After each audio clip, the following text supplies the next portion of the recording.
Happy New Year mga besi at eto na nga ang aking New Year beliefs. At eto na nga mga besi, every New Year, hindi talaga ako yung naghahanda ng sari-saring prutas na nakagiliwan o nakagawian ng marami.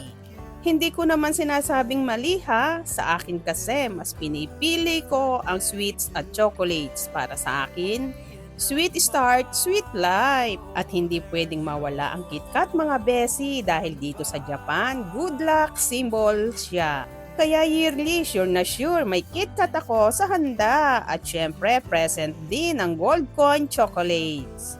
Parang paalala sa sarili ko na maging open sa blessings at abundance. Sarili ko lang naman itong paniniwala mga besi, walang mawawala kung isishare at walang masama kung maniniwala sa mga bagay na nagbibigay saya at pag-asa.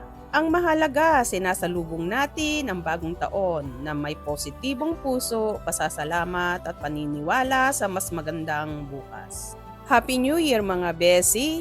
Salamat po sa panunood mga Kagris TV. Huwag kalimutan i-like, i-share at mag-subscribe. Kita-kits sa susunod kong vlog. Bye-bye!